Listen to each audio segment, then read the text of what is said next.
What's up, Hello. guys? This is actually a pit, and you're trapped in here now, so you What? can't escape the voice chat. Shit. But welcome. You're the last slot filled, so you did a good one for society. Oh, how the turntables. You guys trapped me in a pit this time. Yeah. Nice. What are you gonna do? Well, it's good to see all you guys again. I know it's been a couple weeks. What is this? The third week now since the last time we played, so it's good to be back. I hope you guys have all been good to go and okay. Good to see you again, Pickle. Hope you've been well. As well as anyone who moved. Yeah, I understand. Hopefully you're coming out on the other side of that tunnel and everything's going to be okay there. Yeah, hope so. Good. Yeah, let's just jump right into it, I guess. Last time you guys finalized the battle against the doppelganger illusion clone party, and we had to end it right there because the battle went on a little bit long, but I think that was super awesome, and we'll just jump right back into where we left off.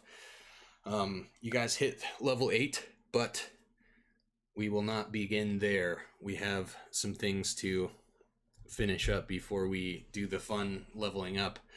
And it starts with the battle ending and the illusion party disappears. All the red laser beam lights come out of the ruby scepter that was in the hand of the statue, and all of the illusions are evaporated, and the statue disappears, and the ruby rod kind of floats down and hovers mid-air in the center of your group, in the middle of this courtyard outside of the illusory Castle Bronze, and the scepter kind of just hangs in the air.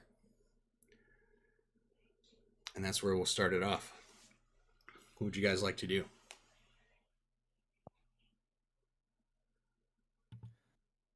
I suppose one of us should, grab it. But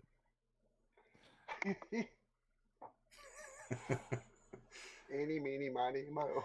after all the things that we've been through getting this thing, the Yeah. trust is not there. Come on. Chad will go up and grab it. All right, make an int save, please. Okay. A what save? Intelligence Okay. saving throw, yeah. All right. Let me get this all. I know it's been a while. We're starting off right in the action here. Yeah, That's not my greatest stat. Probably nobody here has really like fantastic int. Yeah. I think it's pretty much the least common stat, outside of wizards. It's pretty much not good for anybody. All right. It's just that. Good old 4. All right. Starting off strong there. The DC was 21, so that's a fail. Yeah, it was impossible for me to do. Well, that's okay. So you reach out to grab the scepter, and as you do, that red kind of laser focused light that was shooting out, and you kind of gather was kind of projecting these illusions everywhere. As soon as you grab it, the entire illusion that was projecting this barrier around the ruin of the City of Chance and Castle Bronze itself just disappears. It's gone. You're standing in the rubble of this city that's destroyed, like when you left it the first time, and you remember, like, okay, this is what this place actually looks like. You can see the remnants and the destroyed gladiator pit, and you are holding this, and you pull it out of its place midair, and you black out, and you get transported in this vision, and you open your eyes, and Chad, you see just this vast black wasteland of earth, and you hear this pounding, like a just deafening sound of marching,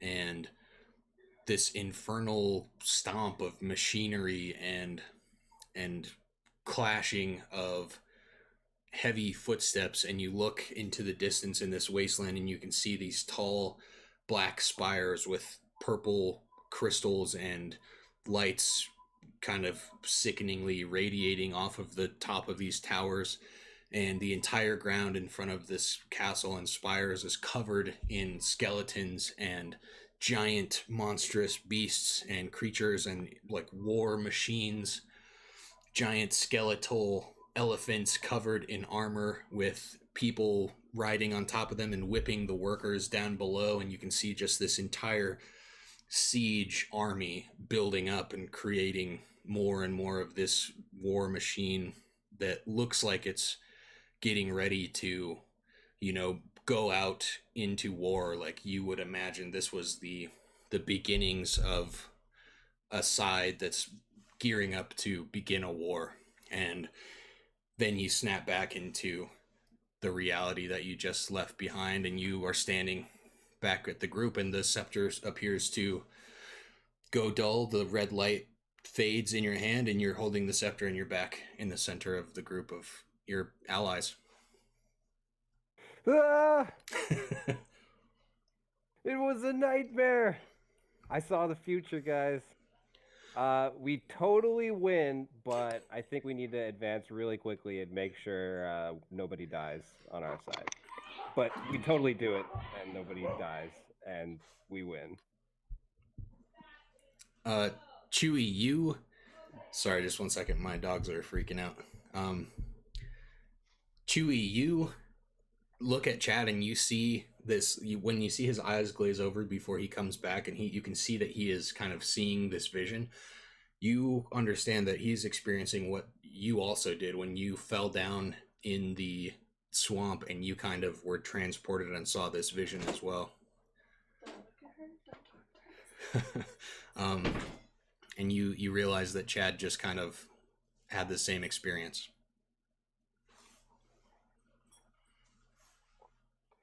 So I had basically by his description, or was it by your description? What do you mean? Well, his description, he just says we won. Oh, so you didn't have the same vision for sure. Like, Okay. You just see that the same thing happened to him. Like Okay. whatever this magic power he accessed, like had the same effect, and it appeared like, just from your experience, you can tell that, something similar happened. Like he had a similar vision, but you obviously don't know what his was. Okay.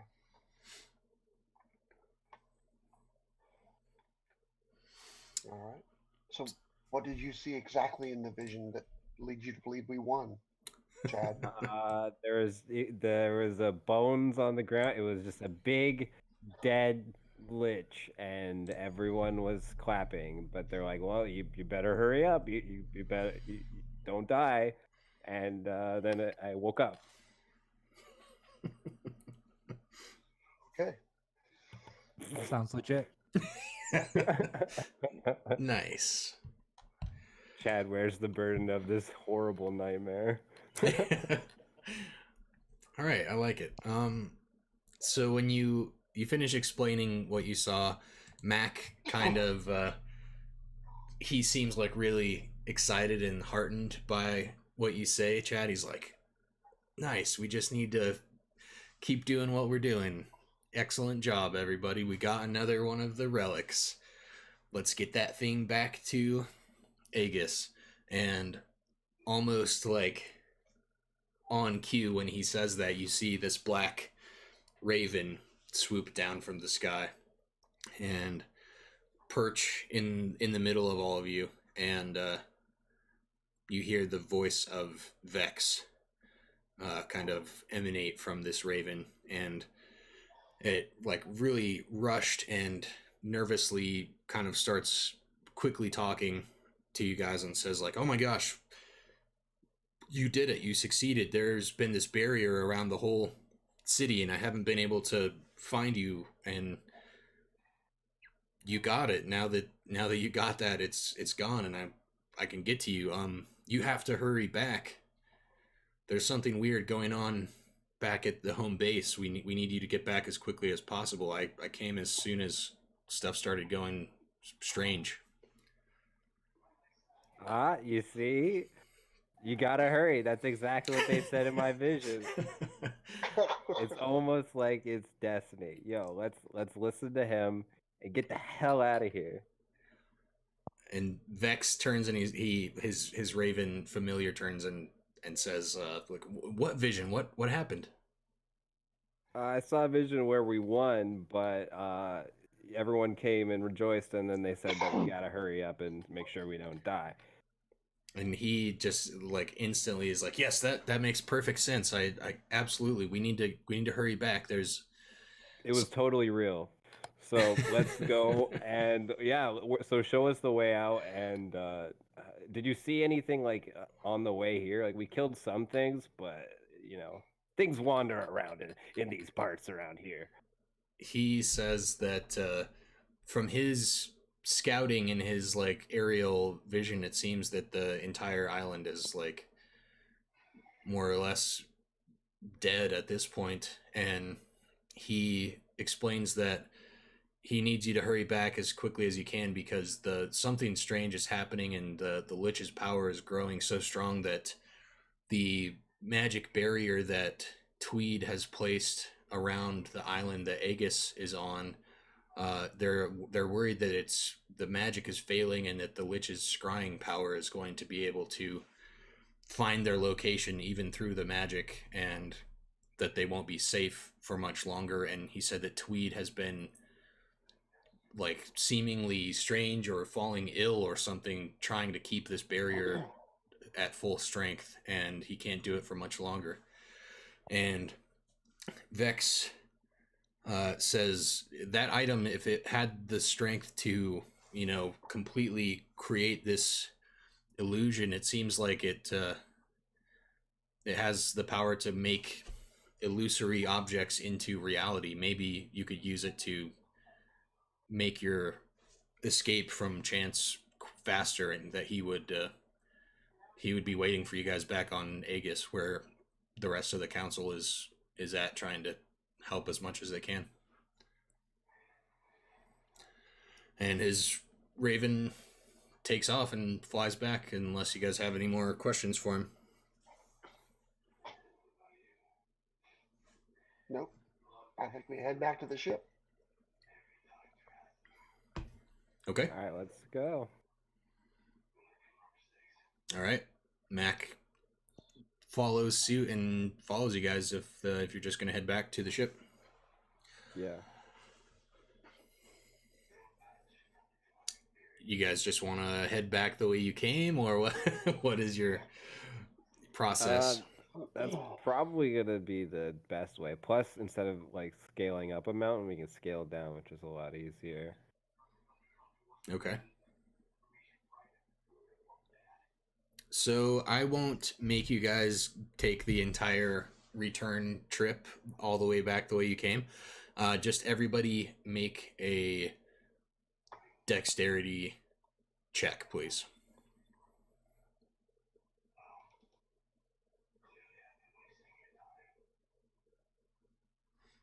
Hey, Zombie, welcome to the stream. Thanks for coming by, man. It's good to see you. Chad with the 3 on the dex check. That's a nat 1. Yeah. Chad falls and breaks both of his legs and dies. Chewy with the 5. Jeez. And Deacon first roll back with the 20. Very nice. I'm gonna curse the dice gods. So the trip back, seemingly what you imagined would be easy, going back the way you came and knowing the way, and with no enemies to clear out this time, no zombified purple worm to worry about.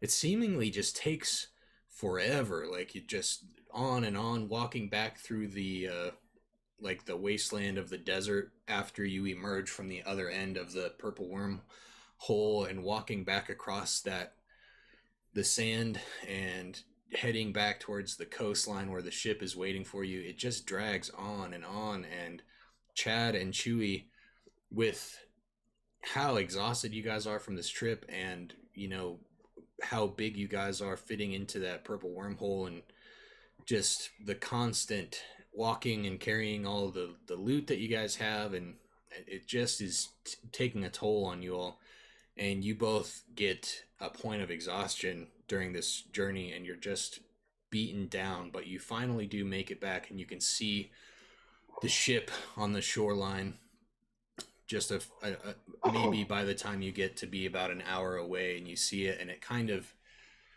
gives you a little bit of spark of energy, and you eventually do make it back, and you see First Mate Phil standing aboard the ship, and they launch the small rowboats to come and collect you guys and bring you back aboard, and you make it without any major problems other than being just absolutely exhausted from the journey. And when you get aboard, the crew quickly catches you guys up with what they've been doing the last couple days while you've been on this excursion, and they explain that Vex's Raven found them while he was trying to break through the barrier into Chance and trying to find you guys. He caught up with the ship and kind of gave them the rundown that as soon as you all made it back to the ship, they needed to get back to Aegis as quickly as possible. So they are ready to go. The second that the rowboats get you guys back onto the ship, they're going. Wait, did the people we send to the boat make it? They did. And Okay. you see them aboard, and some of the younger people that you saved and the captain are aboard, and they look a little bit more rested up, and they've got some food, and they're excited to see you all. I want to look at Deacon and just be like, hey, here, like, super exhausted. Just be like, hand him the staff. Just be like, here you go, Chad. Since you're very healthy, I'm gonna go take a really long nap. Try and see if you can make this some sort of like illusion mist thingy and make this boat into an invisible boat so nobody detects us, like the Mr. Raven said. Nice. Okay. And Deacon? then Chad just like plops on like the nearest thing. Sure. So there's like a little barrel sitting next to the side of the ship that you crawled onto, and you just plop down onto this barrel. He slumps over it like a desk in the most like, uncomfortable position. Nice. Okay. So Deacon, Chad holds out the ruby scepter for you and explains his idea. Okay. Yeah, I'm gonna try to turn this little dinghy into a stealth bomber. Nice. Okay, so as soon as you grab the ruby scepter, make an int save for me, please.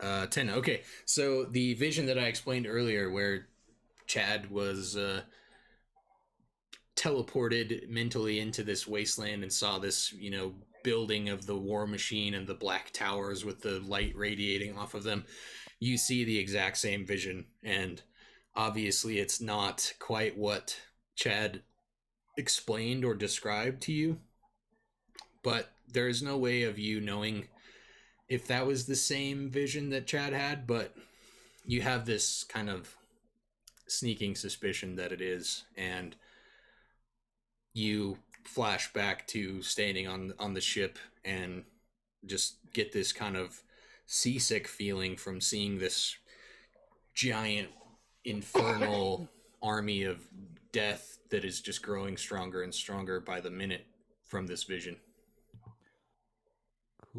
Cool. And then once you get your bearings back about you, and you do try to channel your energy into this scepter, you do notice that it seems that the same type of strange illusory kind of wispy barrier seems to surround the ship and maybe even make it go a little bit faster from what it seems like. Cool. Make it a little aerodynamic. Yeah. All right, and fins. Oh, nice. Yeah, some And fins it is sprout Flame out. decals and everything. It Like is an illusory staff, so like you know that like you don't know that like the vision is like an illusion or not. Chad obviously believes anything he sees, but like you Sure. could take it as like, oh, you know, it's an illusory staff giving you an illusion of something to terrify you, possibly. Who knows? I think Deacon and Chad is gonna have to have a little talk that Chad supposedly had. So while all this is going on, Chewie, you obviously exhausted as well. You have those gloves that you picked up earlier, and they begin glowing a little bit, and they have been around you enough that they have kind of revealed their power to you, and they are now identified for you. You're attuned to them just from being in their presence. So you have received the High Garden gloves, and if you, whenever you're ready, I'll give you the stats and you can write them down. Okay, go ahead. So the High Garden gloves, you get +1 to your Wisdom score, Okay. +1 to your Constitution. Okay. You gain an additional key point. Ooh.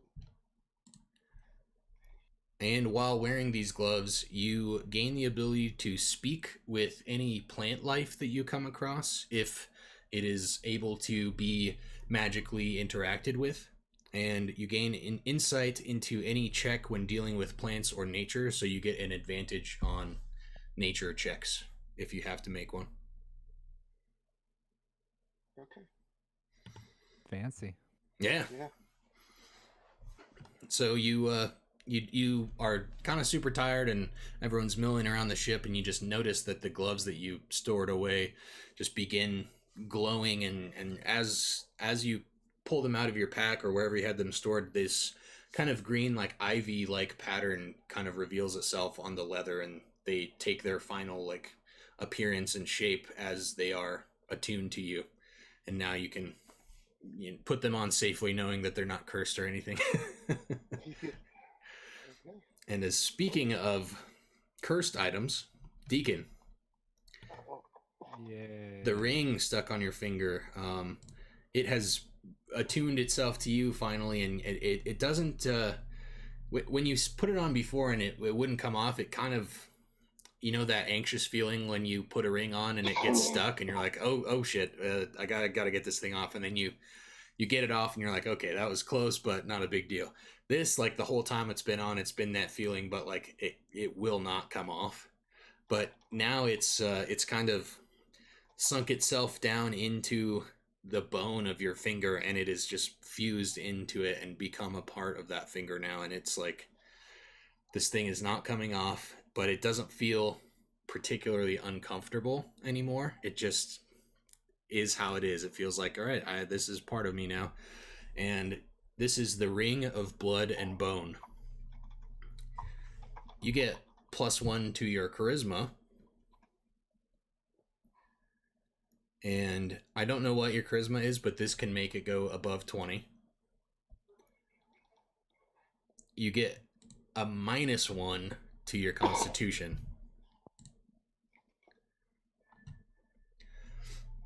And are you writing this down? Yeah. Okay. So it's got some more interesting effects, so let me know if you're ready. It's kind of got some slight wall of text. 1 sec. Okay.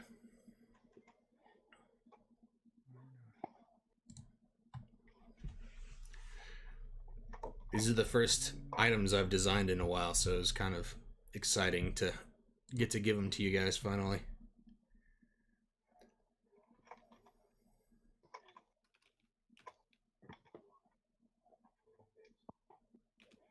All right, go ahead. Okay, so whenever you take damage, you may use your reaction to absorb 1d6 of that damage and prevent it.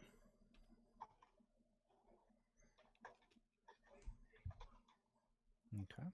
The next time you hit a creature with a spell attack, you can add that 1d6 to the damage of that spell attack.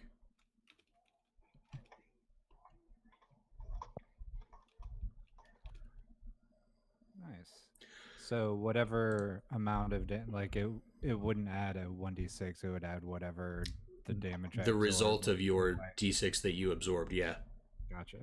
So like if someone I hits do, like, you and 3 deals 20 points, then- damage, yeah, you absorb 3 of it. Then the next time you hit someone with a spell attack, you can add that 3 to the attack. Cool. And that's every time you take damage. So like a permanent minus 1d6 to all damage that you take. So that's pretty powerful. However, the ring fuses to the bone of the finger it is placed on and cannot be removed unless you die. Removing the finger will cause great agony to the bearer, causing them to feel a phantom pain, taking 6d6 damage every day until they die. Or replace the ring on another finger. So, kind of like probably won't come up, but if for some reason someone got this thing and found out it was cursed and stuck on their finger and they tried to chop that finger off, it's very bad. But as long as you're okay with what the ring does, then you don't need to do that, right? Whatever person like made that curse, like whatever like wizard or whatever is like so spiteful, is just like, no, you can't like cutting your finger off. That's too easy. Like now you get this horrible phantom pain that like just destroys your body. And fingers that had the ring on it that were removed cannot be regrown magically. So if you try to get around it and cut your finger off and then try to cast a spell to regrow it, it does not work. And the only way you can stop taking 6d6 damage every day is to put the ring back on a different finger. But the phantom pain's still there, but just like a normal phantom pain. Correct. Cool. So that's the Ring of Blood and Bone. Wow. I think that's all the items. Deacon, as you get the ring reveals itself to you and you kind of get a feeling for what this thing is empowering you with, you kind of reach into your pocket like you would reach in to grab a ring, or like you're just fiddling with the ring or something like that, and you feel the journal that you picked up, the blood cascading journal. And it's kind of fun party trick. Yeah. It's kind of giving off a little bit of like a magical vibration in your pack, and you can feel that something's going on with it as well. We'll cautiously open it. Cool. This time it opens. It's pointed away from you. It's you open it like away from you towards the other side of the ship, and you can see one of the crewmen on the other side that's like mopping the floor, like looks at you like you opened a book towards him. He's like laughs a little bit. He's like, okay, just keeps mopping. And nothing happens. It seems to be clean and no blood.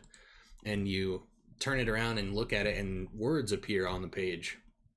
And you can see signed on the inside cover of this journal, it was the property of Lady Rosiel, the former like head noble of the city of Chance. And the words that appear say, there's several pages. The words are kind of flickering in and out, and you can't really read them very well, but the page that was like shooting blood out of it and stuff finally calms down enough, and the words solidify, and you see the writing says, although I have still been encountering difficulty in doing what he asks of me, it is sure that the scepter holds great power.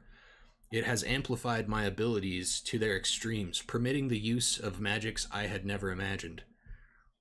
I have to be close to unlocking its full potential, and then our plans will come to fruition.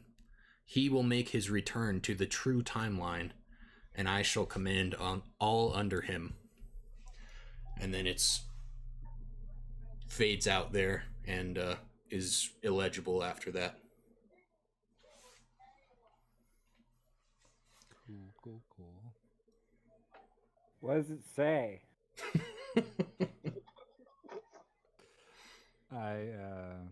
I relay what the gist of what it says to Do you explain it like to a 5-year-old? a little bit. Okay, Dad doesn't understand what's going on. It's like, thank you. Finally, someone understands. Okay, well then, if she really cared about this thing, then why did she come and defend it? Isn't that kind of weird? If this was like the last piece of her puzzle thingy, Why didn't we run into her, you mean? yeah, where was she? That's her home. She's just gonna leave it there and just be like, "Oh, I hope the skeleton's got this one." And just like, are you gonna, maybe I don't know. What do you tell me, guys? Why am I the only one pointing this out? Maybe she thought that the illusion magic was strong enough of protection to keep people out. I don't know. Something ain't right. Interesting theories. Who knows?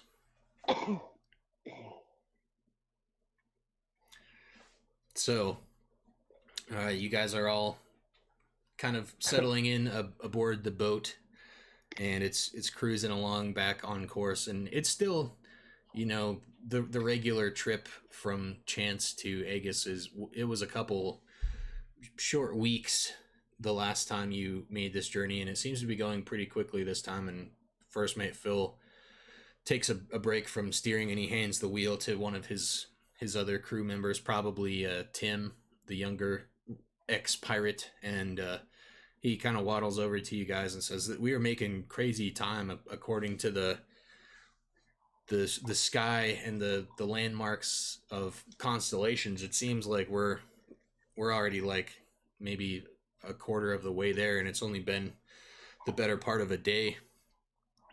And Phil kind of asks you all what you saw on Chance. How is it holding up? He hasn't been there since the collapse of the city as well, and he wanted to get a status report on his hometown.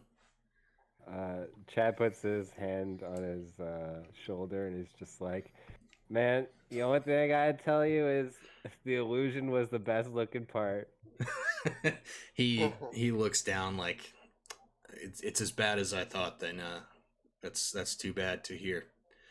And he pulls out a little flask and takes a drink, like kind of toasting to himself, like in the memory of his old life. But he kind of quickly steels himself, and he's like, "Well, we have a mission, lads.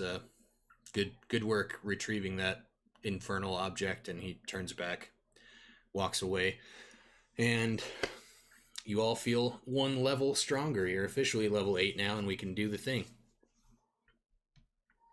Nicely done. Yeah, we get to do the thing. Do the thing, that's right.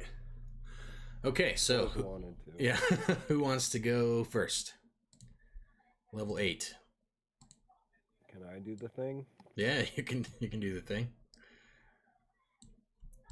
Let me I'll show them how it's done. This is how you do the thing. You do the thing, and then the thing happens in response. All right. What? I know. You're not going to believe this. Get the map How things work? updated here. Now that you guys are back aboard the ship. Not all things. That's what makes it crazy. Just this thing. No, just some things. And this is one of those things. You guys ever say a word so much that it doesn't seem like a real word anymore, like things? Yeah, but never things. That's never been a word that's happened. Okay. Chad Supreme. That is a really big owl. Is it? Yeah, it's Too just big? like growing. That's Every all right. time you create it, it just gets a little bigger. It's That's- just like a rapidly must be growing neat. owl. You guys discovered my secret plan for the owl to take over the world. Gonna become a dire owl. Okay, level plus character mancer. Chad Supreme, Or let's just do this. manticore. Boom. All right. All right, What? rolling or average for your HP. This the good old average. All right, plus 7, so More sweet reliable. 69 HP. There you go. Oh, there it is. Ability score increase, and you get another Primal Path update. So let's see what you get. Ability score increase. You get to add 1 to 2 of your scores, or 2 to 1 score. I think I'm gonna put 2 into my con, so then I get 1 more point into it, and I'll be 1 more point away from another break point, because that directly increases my AC. I think when I'm unarmored. Okay. I think that's how that works for me. So one thing, I don't want this to seem like too metagamey or anything like that. Just remember, this campaign only goes to level 10, and you don't get another ability score increase. Like, yeah, but I can't do it to dexterity anyways, so it's just like, sure, might as well. maybe you'll find an item or something that increases your con by another 1 point. Yeah, maybe. that's what I'm hoping for. It's like that's the better choice than like getting something that I don't really use to maybe 1 more, like charisma or int. Sure. I think it's a better risk reward ratio in my head. Cool. It might not pay off, but that's the fun of the game. No, I feel you. All right. Well, I guess that's level 8 for Chad, apparently.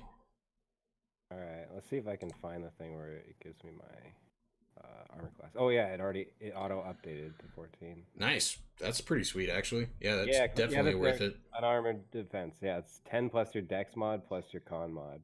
That's definitely worth it then. My dex or my con, but it's like, well, I can't put. I don't have 3 points or 4 points, or else it would have been pretty crazy. Yeah, one additional AC is worth like a lot. So. Yeah, exactly. That's why I was like, oh man, if I could get 2. That'd be and you're actually up to 77 HP, so that's really big. That's awesome, man. Chad, yeah, coming along nicely. All right, who's up next? I can go. All right, Big Chewy. Do you have? I figure you probably already have level 8 in mind. Do you get anything exciting for this? Honestly, I didn't look at that. I read all about feats. I'm going for a feat. Oh, that's right. I forgot about that. Cool. And I changed what I would take too. Okay, so first of all, you get additional HP. Do you want to roll or go for the average? Let's roll. Sweet. 2. Oh. That's all right. Your average is only 5, so it's not a huge deal. I like the I like the boldness. You now have 8 key points. Very nice. Oh. Cool. All right, so ability score increase. So it won't let me click on feat in here. Do you know how to do that? You have to add it manually. It's a bug they haven't been able to fix. Okay, so what do I do? Just skip the ASI? Well, I've actually already drug it over. Go to the well, go ahead and finish all the other stuff now. Okay, so skip the ability score increase. Apply changes. All right, now, did you say you already added it? Yeah, if you go down to the right column of all my abilities, almost always at the bottom. Okay, which feat have you chosen? Well, I was going to do, I looked at alert, athlete, mobile, and polearm. But I was going to do athlete because it gave me a +1 dex. Mm-hmm. I changed my mind and went mobile. Okay. Because it's going to help my monk fighting. Nice, I like that. So for anyone that doesn't know or any new players, whenever you level up to a level that would give you an ability score increase, you can also choose to skip that and take a feat out of some of the, Player's Handbook or some of the other books have these feats that are kind of like a little bonus for your character that you can take instead of that ability score power up. So mobile is a feat that grants an increase of speed by 10 feet. It also gives you, when you use the dash action, difficult terrain doesn't cost any extra movement on that turn. And when you make a melee attack against a creature, you do not provoke opportunity attacks from that creature for the rest of the turn. So you can use that increased speed, run in, make a melee attack, and then run back out, and they do not get to opportunity attack you. So that's very good for this kind of quick striking monk character. So I think that's a really cool choice. So nicely done, Chewy. Thank you. Cool. Besides that, I'm also going to be have a 55 movement speed. Yeah, that is huge. So I guess we can change that. Cool. 55. That's big. Oh, you go. That's right. Yeah, that's really good. Nice. Deacon, are you ready to go? Sure. Cool. Level 8 for Warlocks. Don't know what that brings. Hopefully some cool stuff. I think just a new spell. Nice. All right. HP, same. Roll or average? Average. Okay. +5 for you there. And you also get the choice of ability score increase. Okay, so I'm going to try to counteract this ring a little bit and Okay. and pump Constitution once and Charisma once to get me my 20. Nice. It's always cool when you can get an additional bump up in level in 2 different scores there, so that's cool. All right, you do get to add 1 new spell, and you can replace 1 spell as well. Any ideas? Yeah, so I'm going to add Blight. Is that a 4th level? 4. Yes. Okay. Yeah. And what does Blight do? I know, but just for the audience here. It does 66 necrotic damage or half on a save, and it does if they're a plant type creature, they have disadvantage on the save, and if it's a non-magical plant, it just dies. Sweet. All right. And did you want to swap something out as well? Yeah, so I think I'm going to correct a mistake I made before. I'm going to get rid of Thunderstep and replace it with Misty Step. Cool. Okay. Which Misty Step is a 2nd level? 2nd level, yeah. Cool. Misty Step, probably one of my favorite spells in the game. Super cool. You can really do a lot with that. Yeah, since I have D-Door, I think the Thunderstep becomes a little more redundant than Misty Step does. And you can kind of combo Dimension Door and Misty Step in some interesting ways as well. Yeah. Cool. Thunderstep's nice because it does damage to anything that was near you, but if anything's near me, then I already screwed up. So. Right. Misty Step allows you to maybe prevent that from ever happening in the first place. Cool. I think that should be it. So yeah, nice. Get that charisma up to 20. 66 HP. Looking good, my man. All right, nice, guys. Anything else you wanted to go over for leveling up or character development reasons? Any ideas, or everything going good for you guys? Everybody feeling okay about how things are progressing character-wise? No, I'm just setting myself up for the ultimate combo. If I get a single item that gives me like +1 AC, +1 con, then I get 2 AC. Yeah, that is true. I wouldn't mind it's the dream combo. I want to see if I can study that journal to see if I can decipher any of it, to like look for any insight it might have about how to use the staff. Sweet. Make an insight check for me. Okay.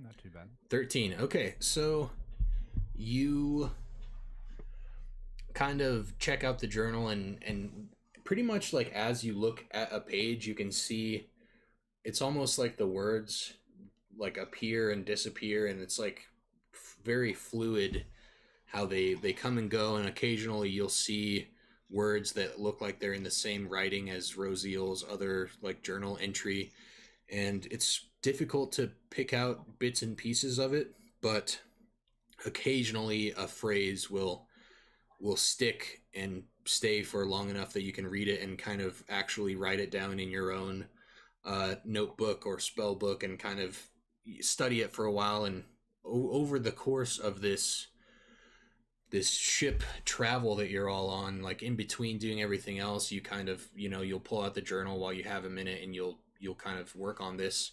And throughout the trip, by the end of it, you have discovered a little bit of the kind of intricacies of how this scepter works, and you discover that it is a magic scepter. Obviously, it's like an artifact level magic item, and it allows you to cast any spell that you know at one spell level higher than your maximum spell slot, and you can do that once per long rest without expending a spell slot.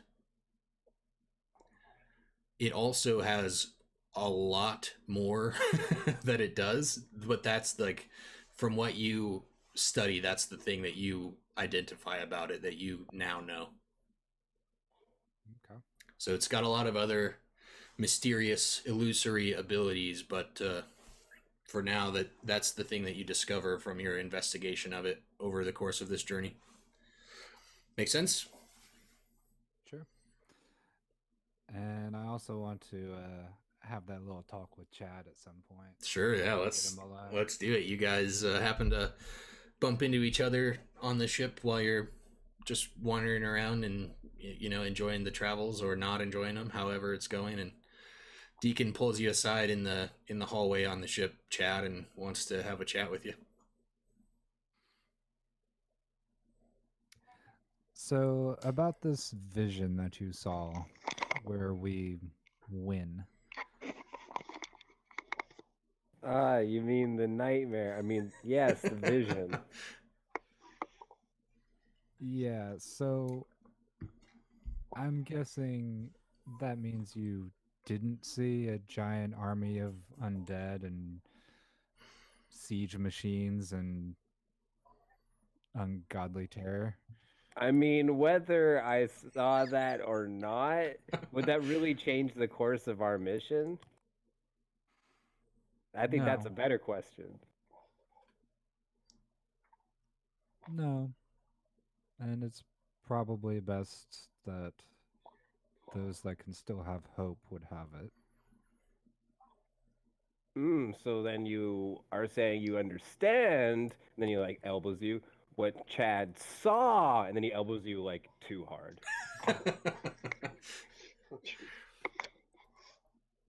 And just like rubbing my arm where he elbowed me. Like, yeah. You're too I strong think for your own I good, Chad. understand. Nice. Why are you rubbing your arm? Is that not where Chad elbowed him? Yeah. No, it is. He just doesn't get it. He doesn't see it. It's just like, like when you like a child like crushes like a cat's tail. There's like, Right. they're like, why is the cat like screaming and like trying to scratch her? It's just like, no reason. No reason. He's like, oh, okay, cool. Maybe you should get some rest. Yeah, maybe we all should. All right, I'm glad we had this talk. I'm gonna go sleep some more. And Chad wanders off down the hallway towards his bunk. And Chewie and Chad, I don't know if you guys even noted this down, but obviously you don't have a point of exhaustion anymore. Oh. So if you did note it down, good job. I'm proud of that. That's good. But you can take that away. You're rested up more than enough now. Whew. Deacon's probably gonna have to go look for like some kind of topical ointment for the bruise that's gonna develop on his Like a deep bone bruise now. I guess I like a channeling heal now. It's just gonna cast like permanent nerve damage. Yeah, so he gets like a prosthetic arm. I mean, He he regains the spells on short rest. It's fine. I'll just cast a cure wounds. No big deal. Why are you healing? Right. All right. You're all back to proper health and whatnot, and the ship journey seems to be coming to its end, and the area where Aegis is usually at. As far as you guys know, it is, invisibly disguised. And there's this magical barrier that, as Vex described to you, that Tweed is kind of maintaining this spell that camouflages the island. And as you get closer to this area, and First Mate Phil explains to you all, we're probably within a few hours of home base here. Keep an eye out for anything weird, because Vex was saying that some strange stuff had been happening. You finally get to the general vicinity of the island, and you can see like some flickering, and occasionally out of the corner of your eye you will see what looks like, an island, or at least the mirage of an island on the horizon. And when you turn and look at it, it disappears and it's gone. But it's kind of like a weird glitchy thing. Like the barrier is like Vex explained, Tweed was having a hard time keeping this barrier up, and he was struggling with it. And it's he said that the Lich's power was becoming so great that it was becoming difficult to maintain a barrier that could disguise anything from his gaze. So you pull in through the invisibility cloak around the island and dock, and you see Vex standing there in the flesh this time, and he's been waiting, and his raven is on his shoulder, and he's waiting for you all to come ashore. And First Mate Phil begins to pull the ship into the cove and get ready to dock and go ashore. And let me check my notes here. It's been a while since we played. I'm having to check what I prepared. Well, assuming Deacon noticed like this barrier kind of faltering, Mm-hmm. he's probably going to make haste to bring the staff to kind of reinforce their efforts. Okay. So, yeah, the ship, gets docked and everyone makes their way ashore. First Mate Phil immediately, does his thing that he does every time you guys get back. He just begins to immediately, flip the crew and start getting ready to embark again as usual. He's like, I know we're in a hurry, so as soon as you guys do your thing and figure out what the next mission is, we'll be ready for you. So don't worry, get in there and do what you got to do. And he sends you off, and you all come ashore, and Vex is hurrying you back into the island through the little mini jungle towards the main village. And he's like, you can't come soon enough. Good timing for getting here quickly. It's urgent. Tweed is not doing well. He's struggling. He's sick. He's like holding himself up in his bedroom at the inn, just focusing entirely on maintaining the barrier. And people have been worrying. People are all like starting to like almost pack up their things in case they need to flee the island, because they're worried that the Lich is discovering where his enemies are staying at. And people are really starting to stress about this and think about defecting from the council and just trying to make it on their own back out in the wilds of the ruins of this world. And that's obviously dangerous for their safety and for the safety of the organization. So Vex rushes you back into the island, and you get into Aegis. And when you get there, you can see, just like he was explaining, everyone's kind of hurrying around, packing things up. You see Zadera, the item shop owner slash Elder Council fighter member, and she approaches and explains, kind of backs up the story that everything's been strange the last few days.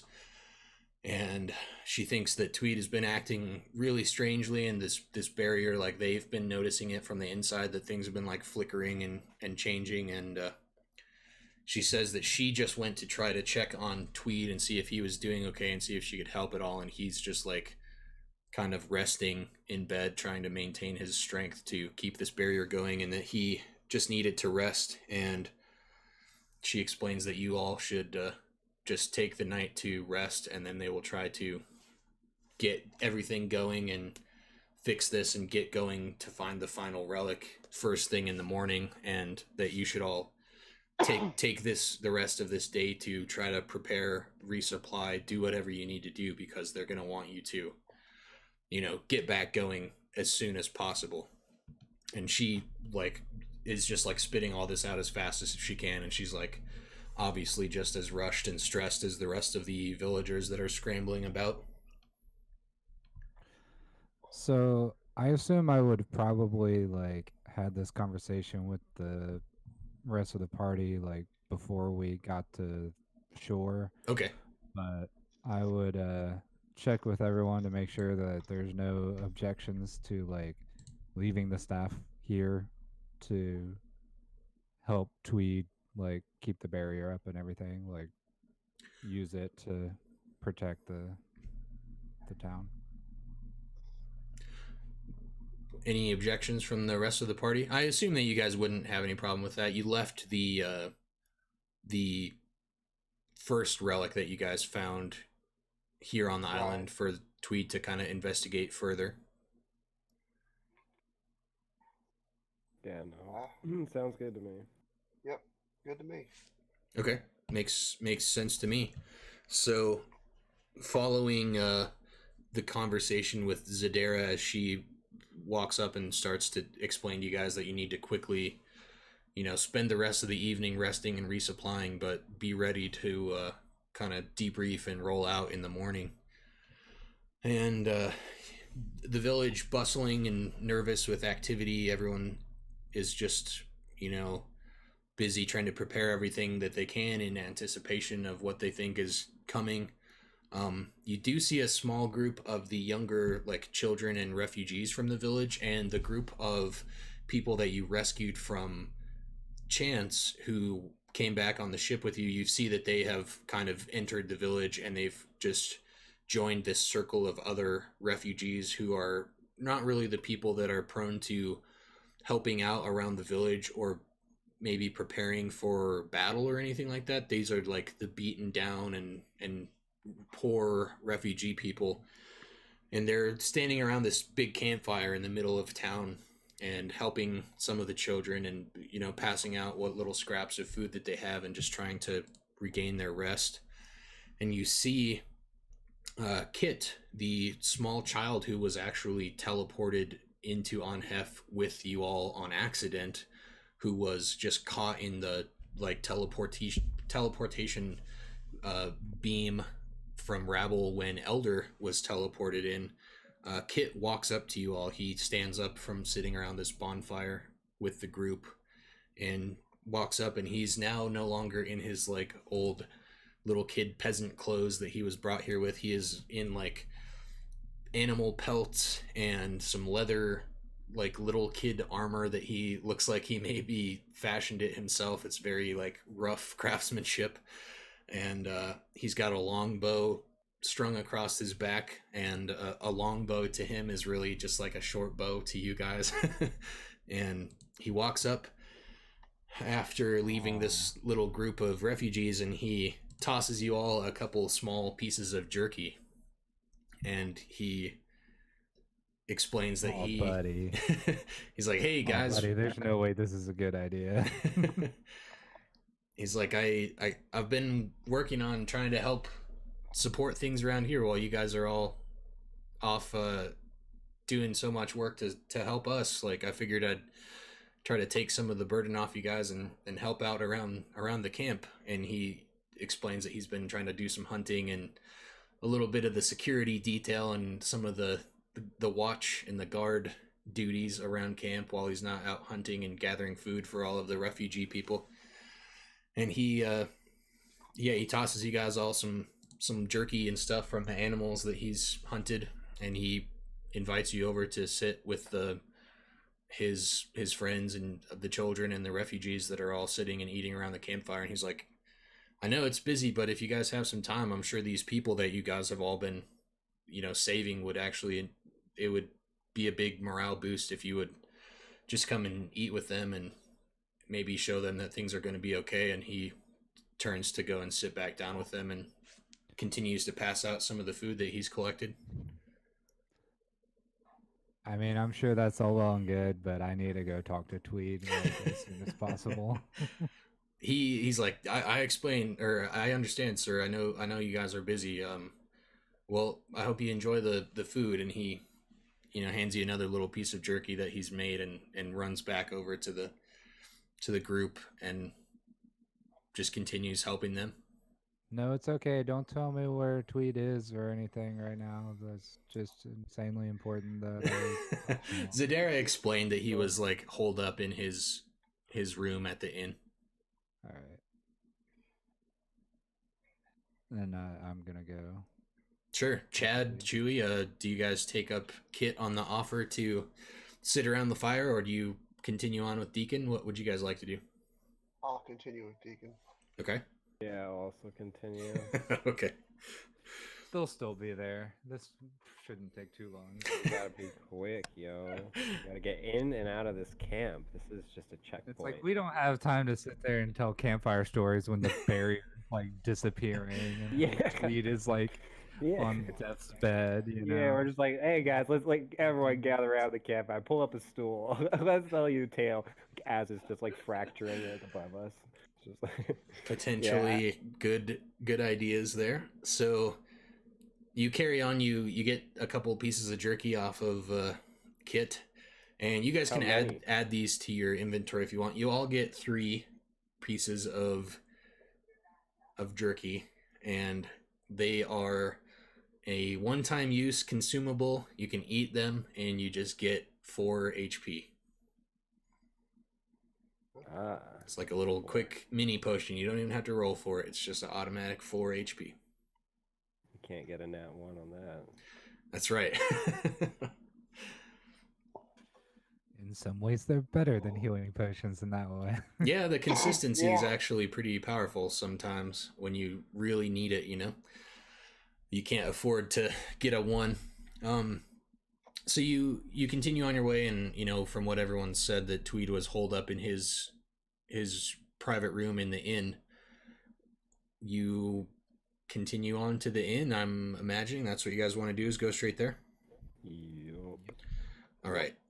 So you make your way into the heart of Aegis, the meeting place that you've had all the Elder Council meetings in this place, and you get inside and it's quiet. Usually there are people sitting around on the like really fancy cloth pillows, and all of the short tables that people sit on pillows and drink tea, and it's got this very kind of exotic vibe in the place with silk curtain doors hanging all over the place, and it's kind of usually got some music being played by a random person with a lute in the background or something, and it's very quiet this time. You walk in and there's not the buzz of activity. Anyone that usually would be hanging out in here is outside just preparing their belongings and just being generally terrified.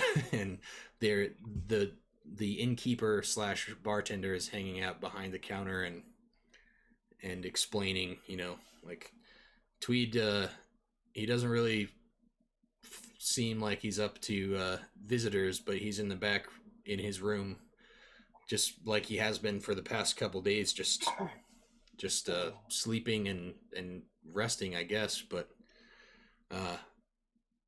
good time for you guys to arrive, because I've got something that has been an absolute pain in the ass that I need you all to take off my hands so I can get back to work.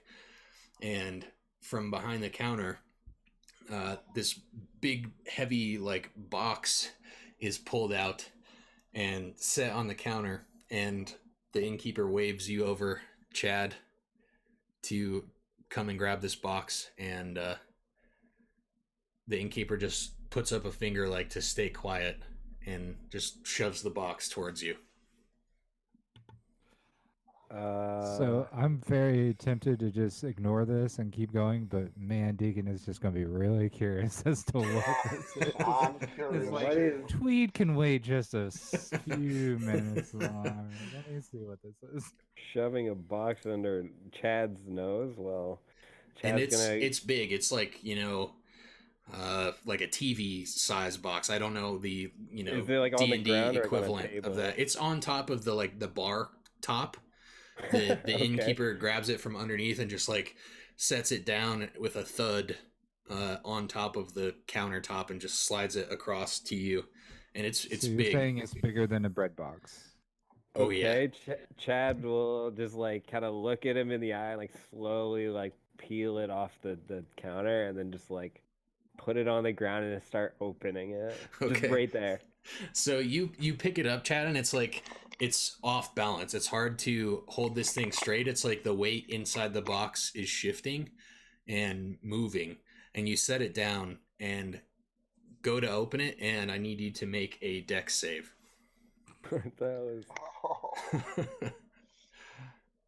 What the hell you got me doing here? 8. I think I know what it is, but I don't So- think Deacon would know. You open this box and you just barely peel the corner open of this box, and you just get this blast of this purple, like smoky poison blast right in the face, and you take 6 poison damage, Chad. Okay. And this little kind of not newborn baby, but slightly bigger, like the box size dragon pops out of the box and Oh starts my to just run around you and is just like nipping at you and biting and shooting these little plumes of purple haze and smoke poison at you, and biting around, and just starts just running like a terror around the inn and breaking stuff and chewing up the pillows and flying around and running on the ceiling. And the innkeeper's like, no, put it back in the box. I said to be quiet. Oh my God. And it's just like having a heart attack. And this thing is just like a hurricane unleashed on the inside of the inn. Whoa. Chad tries to like kind of like kneel down and try to like crouch down and like get it to like stand in one position, like as you would like a unruly dog. Yeah. So he's just gonna attempt to do that. Is that gonna be like a strength save? or No, is he make actually an animal handling check. Okay, I got +1 for that. Wow. Nice.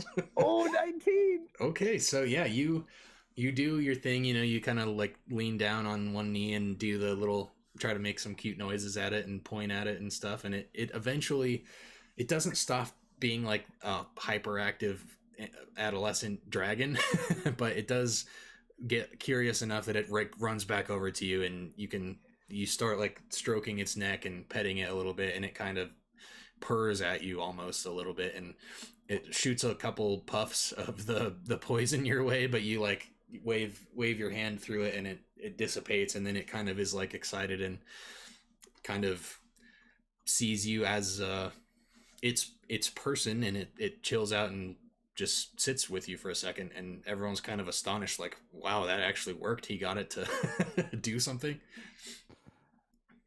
Chad like looks at it like he's like smiling, and like a tear like rolls down his eye, and he's just like, this reminds Chad of a more innocent time. I think I'm gonna call it Chad Senior. Oh, Chad Senior. So it can give me someone to look up to. Okay, nice. And right as you're getting really like the tears are welling up and you're getting really nostalgic and sweet about this, it just like bites you hard right on the cheek. Hey, that's not what you do to Chad. What do you? And Ow. it's like a little demon thing, and it's just like you almost see it like laugh about it, and then it like puffs some more smoke out and just spins around in place and then sits down. Chad just like looks at it like very sternly in disapproval, even though he's just like bleeding. He's like, no, don't do that again. I won't like that. It just like kind of snorts a little bit and just like lays down and goes to sleep right in the middle of the walkway of the inn. Chad's gonna try and like put it back in the box, Okay. but like open and then just like carry it out. But like, will it comply? Is the question. Yeah. When you like try to pick it up, instead of it like kind of like when a living thing is picked up, you know, like if you try to pick a person up, they almost become lighter when they like allow you to pick them up, you know. Yeah. But if they're not willing to be picked up, it's like dead weight almost. This little guy is just like dead weight. You pick it up and it's just like slumps over and you just have to like kind of heave it into the box, but it doesn't like resist and it's just continues to just sleep in the box. Hey, good Chad Senior. All right. Thanks, dude. And Chad will like wave the innkeeper goodbye. They're just like running around the place picking up all the broken debris that's been caused by this unleashing of the dragon, and they're just like, go on. Okay, see you later. And he says that in like a way that like he's definitely bringing like Chad Senior back. For sure. Right. So yeah, you guys now have your no longer baby dragon. So I would assume that Deacon probably didn't even stay for most of that. Like, Sure. as soon as he opened the box and like got a face full of like fire breath, Yeah. he probably would have just kind of touched the spot on his arm where the bruise is forming, given a little smile as if to say, "This was worth waiting around to see," and then like continued on to Tweed's room. Nice. Yeah, I can understand that. Like this is entertaining, Just like- but Chad is too dangerous to be around. It's like, this was good. I'm glad I stayed for this. Nice. So you get to the back room and you can still hear the chaos of the little adolescent dragon running around and grazing hell in the main room of the inn, and you and Chewie kind of slink back down the back hallway towards where the rooms are at. And you know, it's not a huge inn, it's a little village. This is kind of mostly used as like the common room and waiting area and meeting place for the villagers, but there are a few rooms for people that don't have their own tents, or there's a couple of, you know, bigger suites like the one that Tweed stays in for council members and people that are not just staying in a tent or a small shack. And you pass a couple of empty rooms and rooms that look like they've recently been emptied that aren't really clean yet, and maybe people that have already tried to evacuate. And you get to the very back room and it's Tweed's kind of personal suite, and the door is closed. And yeah, there's just a closed wooden door. You knocked on the door? Yep. You hear the faintest like stirring, like maybe the sound that it would make like if you knocked on someone's bedroom door, and you could hear them like, you know, maybe turn over in their bed, but you don't get a reply. I'll knock again. A little bit louder this time. This time you hear a faint voice that, you know, sounds like Tweed, and you can barely hear like the faintest "come in," but it sounds weak. All right, I come in. All right, you open up the wooden door, and it's a pretty plain room. There's a writing desk on the opposite wall underneath a window that doesn't have any glass in it. It's just an open window on the building's made out of like a clay or adobe like thing, so it's just a flush open window and writing desk under it with papers scattered throughout the entire room, like research papers, and you can see some of the books that you all have seen Tweed researching the artifacts in before. And he is laid up in his bed, which is not much more than just a small portable cot. And what you've seen of Tweed before, he's been like in almost this like Indiana Jones like adventuring gear all the time with, his kind of half circle glasses, and he's always pretty disheveled, like a mad scientist type of researcher who cares way more about his work than his appearance. But he keeps himself in like nice clothes and keeps himself more or less presentable, even if not a little hectic. But he's now just in like a white robe, like he's just not been bothered to get dressed at all or take care of himself, and he's looking super ill, and he's like skin and bones laying in bed, and his hair looks even like a little bit more gray, and he's a short pretty short slim man to begin with, but now it's like he looks like almost skeletal. His skin is like super tight, just clinging to the bones, and he's got like spotting all over his skin, and he just looks drained of energy, and you can see him just like nodding in and out of consciousness. He barely opens one eye when you walk into his room, and looks up at you and kind of lets out a little bit of a cough and a puff of air, and looks happy to see that you're back, but not much of a reaction. I tell him we brought reinforcements, and I present the staff and kind of explain its capability. Okay, you hold up the staff in front of him, and kind of, as you're walking towards him with it, you explain, like, we found it here, here's what it is, this is what it does, and he's like reaches one hand out from under the covers, and like at the same time he reaches one hand out towards the scepter, he reaches the other hand towards his little bedside table where you can see his glasses are at, and he reaches over and grabs them and like shakily puts them on, and reaches to grab the scepter to inspect it, and he asks you some questions like, where did you find it easily, what happened, like did Rosiel have it, what was the deal? I'll say no, she wasn't there, and I explained what we encountered.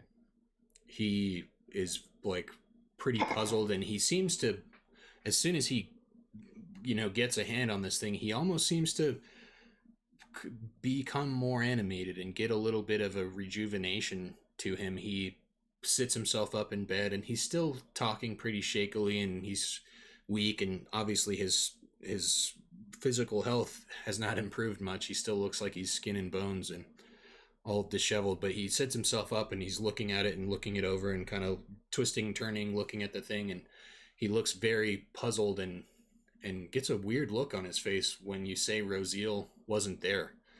He's like, she abandoned her domain, her city that she controlled, and she abandoned this artifact of power. I can't understand that. How did you happen to miss her? What in the world? Yeah, it is strange. We did find her journal, though. I couldn't make much out of it, but he says, do you still have it? For a little bit, yeah. And pull that out as well. Cool. He grabs that in the other hand while still kind of twisting and turning the scepter in the other, and takes a look at it, and it's like very, very interested in the fact that the writing is appearing and disappearing and flowing constantly. He's like, this is very strange. Just the being in the presence of this scepter, it appears that this journal has been affected by this strange illusion magic, and it's been warped and become unreadable in some way. And he kind of sets that journal over on his bedside table where his glasses were, and he's like, I'll get back to that later when I have more time, but for now we must prepare for the next step. I'm obviously, you can see that I'm running out of the energy to keep this barrier going, and I'm afraid that with any much more time, I'll have to drop the barrier, and the Lich will find us, and all this work will be for nothing if he gets his hand on this stuff. Please come with me. And he holds out a hand for you to help him out of bed. Sure. He kind of grabs onto your arm and pulls himself up out of bed, and he asks you all to follow him back outside. On the way out, he and you all stumble back upon Chad, who was dealing with the little dragon that you've all come into contact with. And you see Chad pick up the box now that he's got the sleeping dragon into it, and you all run into each other.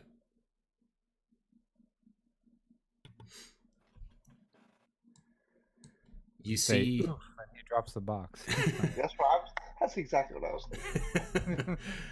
Chad, you see Tweed again for the first time since you've come back, and you see how he's now like upright and walking, and he's holding the scepter and heading outside, but he's still like in this weird, like thin, almost like hospital gown like robe, and he's looking pretty weak, like super skinny, skin and bones, and he's walking, and he acknowledges you, and he's like, "Come on, let's head outside. We have some business to take care of." Oh, well, I'm coming. You all head outside. Let's see. You pass by Mac on your way out. You exit the inn, and Mac looks like he's just now kind of entering the village. Maybe he took a little bit longer to get off of the ship and get some of his belongings, and he's holding this big like pile of spoils that he took from the adventure you were just on. He's got all of those like fancy black magic rocks that you collected, and he's quickly, like as fast as his little dwarven legs will carry him, he quickly passes by all of you, and he sees that you're busy and you're with Tweed, and he just heads right to his store tent, and he's like, I'll catch up with you all later. I've got a lot of work to do. I'm gonna try to prepare as much potions and whatnot as I can before the morning, and I'm gonna try to work on these rocks and see what we can do with them, if they're going to be valuable to us at all. And he just heads right towards his tent, and when he gets there, you can see behind his tent where Zadera's bazaar, her magic item storefront it's closed up. The tent is just shut down, and there's nothing inside of it anymore. Where does she go? You look around the camp, and you don't see her anywhere at all. Let's see.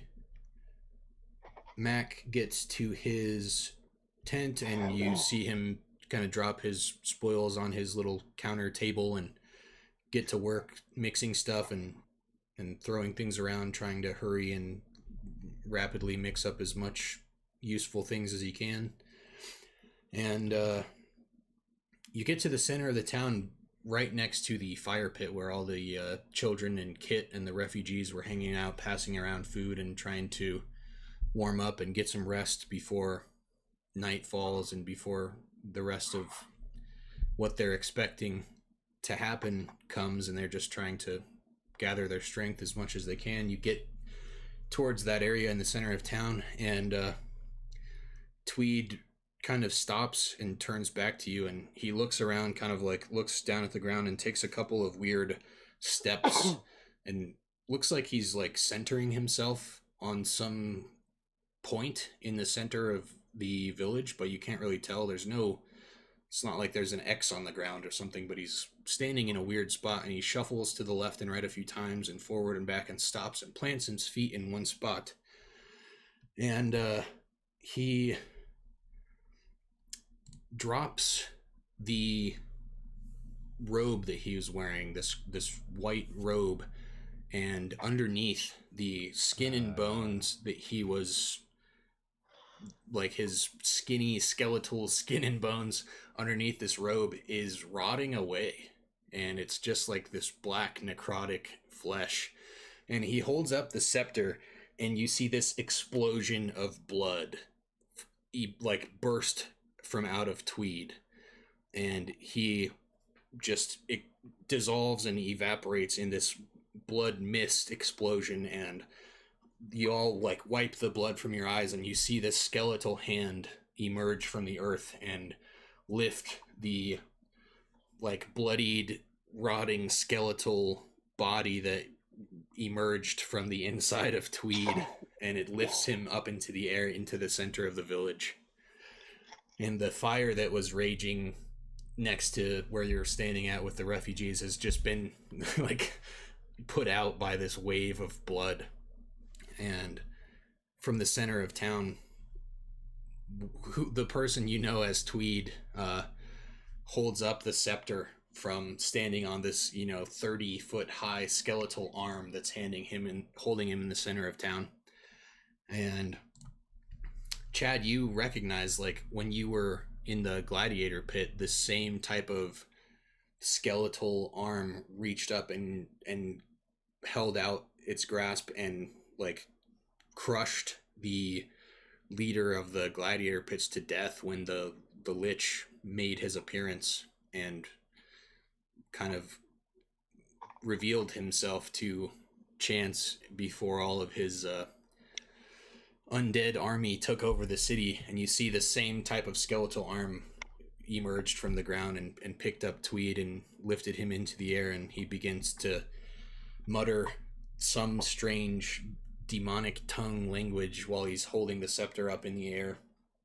And instantly you see on the other side of the village another one of these arms just bursts forth out of the ground like a lightning fast and grabs somebody in the distance, and you can see it's this like centaur body of Zadera, who was on the other side of the village towards the tree line, and it reaches up and grabs her in the air. And then another one pops out. Mac is grabbed from inside his tent by this giant skeletal arm, and he is thrust 15-20 feet up into the air, and they're being grabbed up by the clutches of these skeletal arms that are appearing. And slowly every person in this village is grabbed. Mac, Zadera, you see Vex, and then the three of you. And you're all hoisted up and grabbed and just being held suspended in the air by these skeletal arms and just forced to see Tweed. And he is like, this blood mist is surrounding him and swirling in the air, and you see these magics coming out of the ruby scepter, and he holds it up with his arm fully outstretched, and you see the barrier around Aegis just totally disappear and go away. And then Tweed, the blood mist spins and swirls around, and he disappears. And the skeletal hand that is holding out and clutching each of the other people on this island, one holding Kit, disappears and pulls itself underground with Kit in its clutches, and Kit disappears. Some of the other refugees and villagers are pulled underground by the fist of the skeletal hand and disappear. You see one that was holding Elder in the distance. You see him for the first time. He's screaming and trying to wrestle his way out of this and like pry off these like giant bony skeleton fingers that are holding him captive, and he is pulled underground and disappears. And then you see the one that is holding Mac, and it just squeezes tighter and tighter, and you just see blood and guts of Mac explode from inside the skeleton fingers, and it just squeezes him to death, drops his body, and then the hand pulls underground and disappears. And then you see Zadera, and she is slowly squeezed to death, and the hand disappears. And then Vex, squeezed to death, and then the hand disappears. And all three of you are pulled instantly underground into the blackness, and the hands disappear. And then the camera pans out away from the island of Aegis, and you see that the barrier has been totally dissolved, and you just now see this small island in the center of the sea that is totally visible, and seems like it doesn't really matter much now that the island can be seen, because there's not anyone left on it, and it seems quiet. And we pan back over to the coast of the main land and across the desert and into some foothills in a strange land that we haven't seen before. And you see this party traveling, and there's a couple of small donkeys, and on top of them you see this group of strange chattering goblins,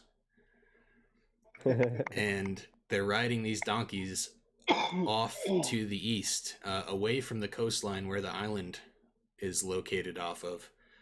And you see a couple of these goblins bickering back and forth, and one of them is riding on their donkey backwards and bouncing up and down, and they're just riding through these small mountainous foothills and screeching at each other like, "Are you sure that this is the right way back to Aegis? It's been like weeks. It only took us a few days to get to White Plume Mountain from the island, and that's been like weeks going back."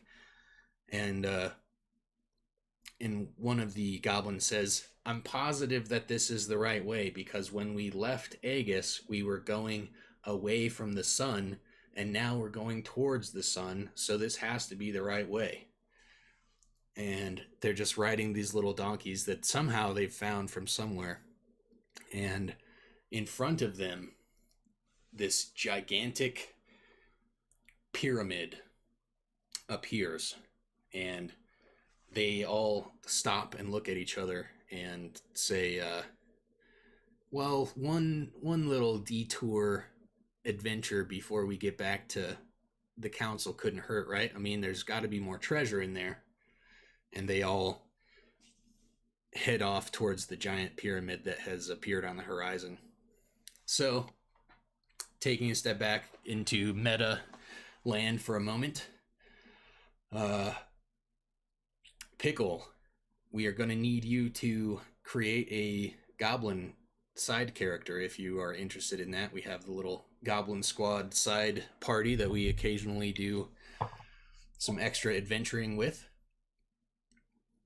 Is there any class combination of goblin character that you'd be interested in playing through a little, like 1 or 2 shot adventure? Oh man, remind me what you have in the party so far. Let's see. I believe Vampire, your character is Flack, a goblin sorcerer. Yep. Is that correct? And let's see. Dr. Feargood, you play as, is it Brack? The Hobgoblin Forge Domain Cleric. Hobgoblin Forge Cleric, that's right. So there's a Forge Cleric, a Sorcerer, and then there is a Fighter, which is just like an NPC character.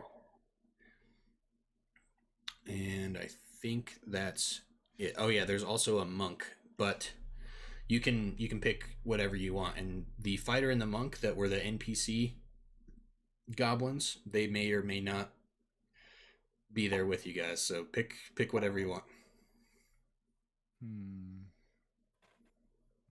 I mean, I feel like Rogue is like the classic goblin character, but I also kind of like the idea of a goblin paladin just because so. That would be awesome. That's a great thing to imagine. Cool. Well, if that's what you want to do, or you can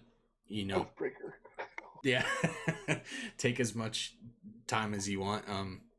We probably will begin a little side 1 or 2 shot adventure as the Goblin Squad next week, if you guys are cool with that.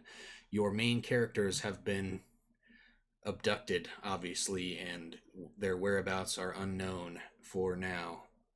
Dude, we didn't even get to roll for it, dude. It was just straight abduction. Snatched. Yeah.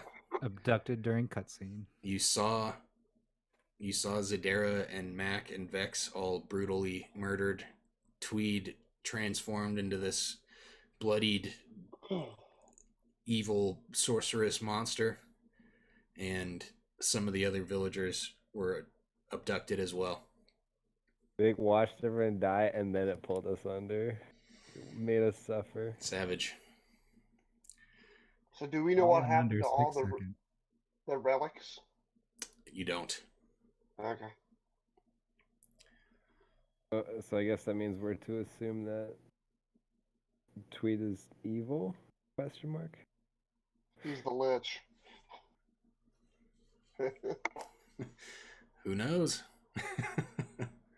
Or maybe he just had a bad reaction with the items. Allergic reaction. Yeah. He rolled a nat 1 on the int save when he touched the scepter. Yeah. So, with the main party currently abducted and missing, the goblin squad has been running around lost apparently, and they've happened upon the Pyramid of the Infinite Mind, which you all know from your briefings with previous chats with the council is the home of the last relic and the place where the Lich got his necromantic powers. And somehow the Goblin Squad has stumbled upon it in their gallivanting, trying to find their way back to Aegis. So we will see what hijinks they get into. Whenever you figure out your info about what your goblin, if you want to make a paladin or whatever, Pickle, you can just send me a message if you get any ideas, or if you want to come up with the backstory. It's cool. It's this party is like definitely the comedic relief slash like the less story driven stressful party. It's like last time we did this, we did an adventure through White Plume Mountain, which is a pre-written like fun house type dungeon with lots of silly traps and talking weapons and just silly fun stuff like that. So it gives me a chance to, instead of the main story where we have to do like the railroad action story adventure where it's all kind of on one track, this with the Goblin Squad, I can run you guys through some pre-written adventures to give you guys a little bit more choice and fun in a like more traditional silly style dungeon to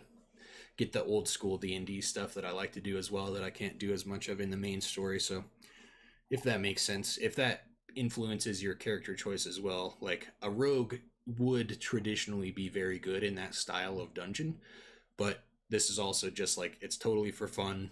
You're probably the goblins are probably not going to die. It's just like a silly fun dungeon type thing. So whatever class seems like the most fun for you to play, I definitely recommend that. He'll be 7th level like we are as a goblin. I think they're 8th level. Oh, mine's not. I'm looking at it. It says 7. Let me check everybody else. Yeah, maybe you guys were 7th level. Okay.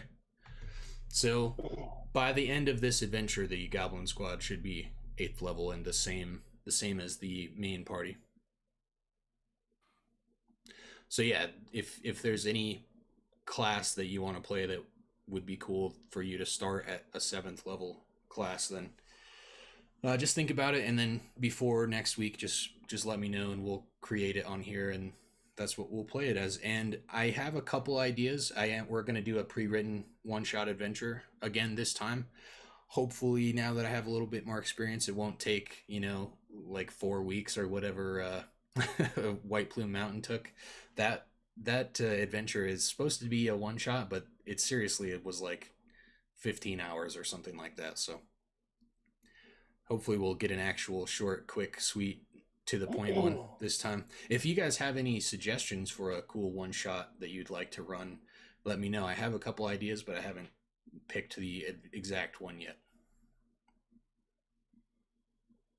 Yeah, I kind of like the idea that, I know we talked about it before with the Goblin Paladin who carries the torch around,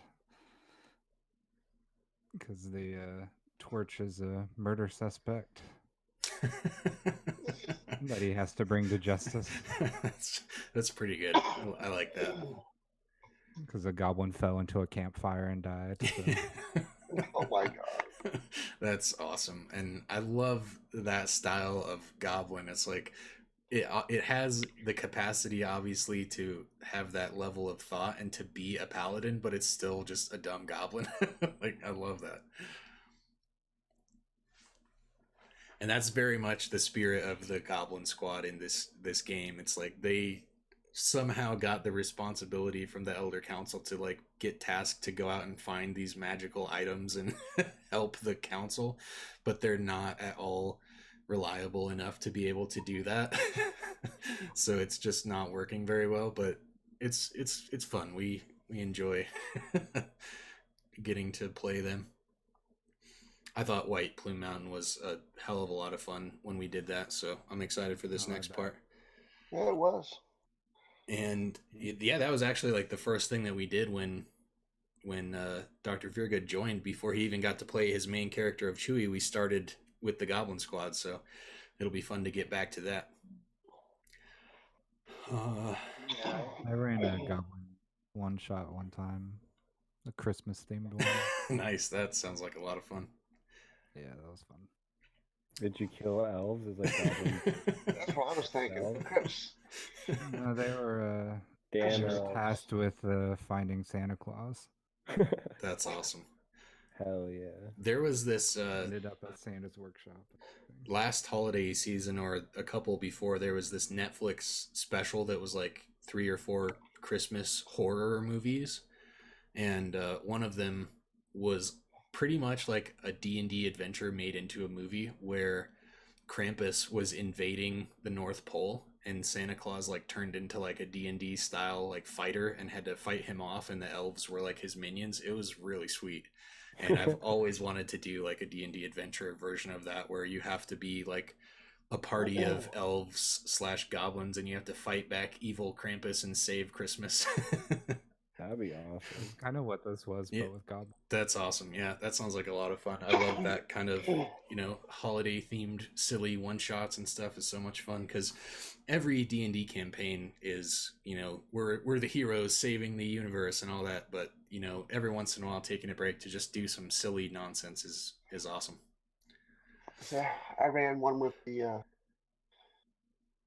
They had to fight the toys on the Lost Island. I forgot what. Oh, the Island of Lost Toys or whatever. Yeah, I rolled up all those as monsters. That's cool.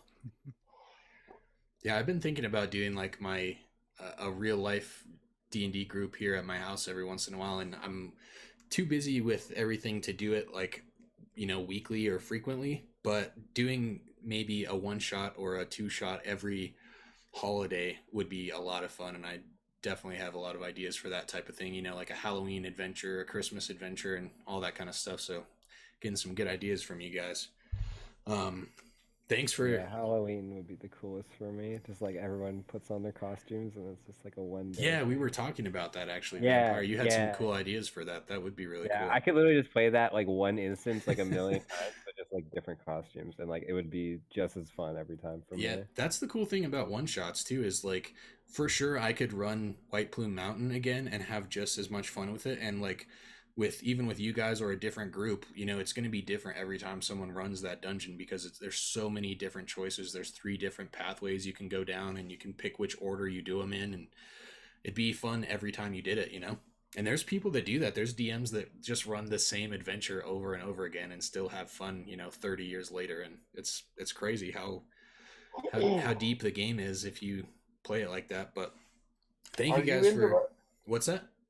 Are you into running first editions as a 5th? I never have ran first edition. The only thing I've done is White Plume Mountain. I did a mixture of the first edition, and there's a new like kind of 5th edition conversion version of White Plume Mountain, and then I also Tale of the Yawning Portal. I also converted a lot of it myself because I didn't have Tale of the Yawning Portal when we ran White Plume Mountain. I saw a couple. I took like some of the maps and some of the stat blocks that I found from that, but a lot of the other stuff and the like Whelm, Wave, and Black Razor, those items were in the traditional White Plume Mountain, but like all of the story stuff and personality and all of the way that we handled all that, I totally made all that up myself. I don't think any of that was in the adventure, but yeah, I like a lot of the first edition stuff. I would like to run some other first edition adventures if you guys have any suggestions. I think maybe what is it called, like Tales from the Borderland or whatever, another one of the really early first ones would be cool. Yeah. But what's it? There's a couple. Expedition to Barrier Peak. yeah, There's a couple. It's kind of comical, but dangerous. I can't remember the exact names, but basically it's Alice in Wonderland. oh, something like that. Yeah, that would be perfect for the Goblin Squad. Just as much crazy hijinks as we can get into. If you guys have any ideas or whatever, just definitely send them my way. Or Fear Good, if you remember the name of that one, just shoot it my way, and I'll try to get it and see if I can, rig up a conversion really quickly so we can play it in 5e. In the future, if you guys are interested in like running or playing a old school game like first or second edition, that'd be cool. I've never done anything like that before, but that might be fun too. But we are going to wrap it up a little bit early today. Thank you guys for letting me just sit and chill and talk to you guys about all this stuff for a little bit. And I know it wasn't as much of an exciting mechanical session today, and it's a little bit short, but it's been a few weeks since we played, and we had to get through all of this story before you guys got abducted and stuff. And I don't have obviously the Goblin Squad adventure ready to go for today. We had to build up to it. So next week we will craft Pickled Ear's goblin character on the stream, and then we'll begin the next Goblin Squad adventure. So, sound good to you guys? Any questions, Yeah. concerns, remarks, frustrations? Is it just the goblin race out of, was it Volos or? Yeah, it's just the standard.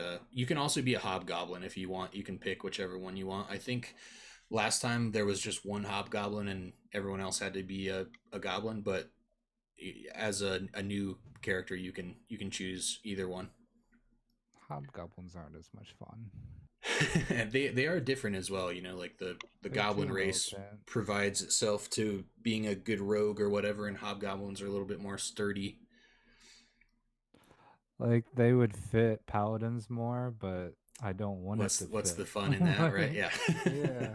I feel you. Whatever you want to go for, just let me know, and then we'll build it on here. And I do have the Volos and all that stuff on Roll20, so we can build your goblin dude, no problem. I get to play with Jake again. Yes, yeah, I forgot about that. So Dr. Feargood's character, Brack, the Hobgoblin Forge Paladin, his spiritual weapon that he summons, he named it Jake for whatever reason, and Jake became like a beloved party member. I love that. I forgot about that. That's the fun part about the Goblin Squad, is it's just super ridiculous and lighthearted. I'm excited. Oh wait, 7th level. I think paladins would have a fine steed by then. Yeah, absolutely, yeah. Oh man, we're gonna have Jake the magic sword and some ridiculous magical horse or something. It doesn't have to be a horse, right? Awesome. Well, I'm excited to see whatever you guys come up with. So miniature pony or something. Yeah. Do you guys have any more? I have seen someone that was playing a goblin. Their find greater steed was like a magical flying potbelly pig. that was perfect for a goblin. You guys have any questions or anything before we head off? I think we are gonna end it early just so I'm gonna start preparing a little bit, doing some research into maybe some of the one shots that I'm thinking about, and then look up some of the ones that you guys send me if you do. Yeah, any questions before we go? No, don't think so. Cool. No. If you guys think of anything or questions you have before next time, be sure to get a hold of me by then and we can figure it out. If there's if you are unhappy with the goblin character you played last time, vampire or Feargood, if you played through all of White Plume Mountain as the sorcerer vampire and you just like weren't feeling it and you want to change, totally fine. Like, this is the party that does not matter storyline wise. So if you are just like, that sorcerer was cool, but I want to play a barbarian now or whatever, like whatever you guys want to do. I got my loyalty to Flack, man. All right. Well, I totally assume that the Goblin Party has the other artifact in stow right now. Safely and they don't even know. Bag. Yeah. Underneath like a bunch of pickles and like We shall other see. various They snacks. definitely they do have Whelm, Wave, and Black Razor, like the artifact weapons that they got from White Plume Mountain that they just don't even understand are like insanely powerful. So we'll see what all they're up to. Ooh. But cool, I'm excited, you guys. Thanks a lot for coming back and playing. It's good to be back and get things rolling again. A little bit of a short and kind of dialogue heavy episode, but we got to do that every once in a while to get to the action. So I appreciate you guys, and I hope that we get started with the Goblin Squad next week and everything goes well, and hope you guys all have a good week until then. So I will be back streaming probably some more Team Fight or League or something like that tomorrow night, and then Death Stranding, the new game, comes out Thursday night / Friday, and we will be playing that, starting our full playthrough of that game on Sunday. I'm super excited for that game. We're going to play through the whole thing on stream, every stream except for the Wednesday D&D sessions. So check that out if you're interested in that game, and then come back next week for the beginning of our next D&D adventure. So Flag for the win. heck Flag's yeah. coming. Thanks a lot for everything, guys. We will see you next time. See ya. See ya. All right, later, guys.